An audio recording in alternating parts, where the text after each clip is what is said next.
Badoma online learning platform မှာ account ဘယ်လိုဖွင့်မလဲ browser တစ်ခုခုကိုတွားပြီးတော့မှ badomalearn.com ဆိုပြီးတော့မှရိုက်ရှာလိုက်ပါညာဘက်တောက်မှာရှိတဲ့ sign up ဆိုတာလေးကိုနှိပ်လိုက်ပါကို account ဖွင့်မဲ့ email ကိုရိုက်ထည့်ပေးပါ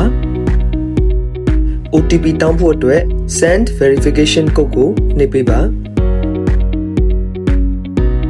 ဒါပြီးရင် email မှာဝင်စစ်ပါကနန်း6လုံးပါတဲ့ OTP ကိုတွေ့ရပါလိမ့်မယ်အဲ့ဒါလေးကို copy ယူပြီးတော့မှကျွန်တော်ရဲ့ website မှာပြန်လာထည့်ပေးပါပြီးရင် verify code ဆိုတာလေးကိုနှိပ်ပေးပါ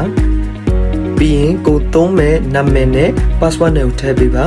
password ဒီအနည်းဆုံးအခရာ6လုံးပါရပါမယ်ပြီးရင် continue ကိုနှိပ်ပေးပါနောက်တစ်ဆင့်မှာကိုဘာစိတ်ဝင်စားလဲကိုရဲ့ goal ကဘာလဲဆိုတာကိုဖြည့်လို့ရပါတယ်ဒါပေမဲ့ဒီအဆင့်ကိုတော့ကျော်လို့ရပါတယ်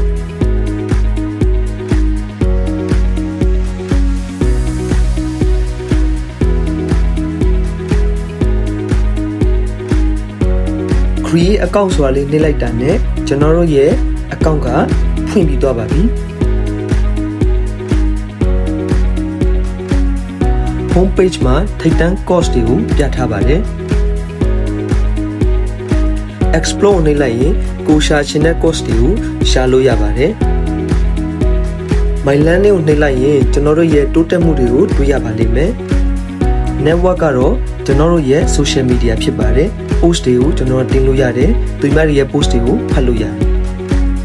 notification ခေါင်းလောင်းလေးကိုနှိပ်လိုက်ရင်ကျွန်တော်တို့ရဲ့ system နဲ့ပို့ပေးထားတဲ့ notification ကိုတွေ့ရပါမယ်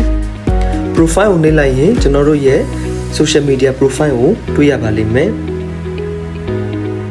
အားလုံးကိုကျွန်တော်တို့ရဲ့ Badoma online learning platform ကနေကြိုဆိုလိုက်ပါတယ်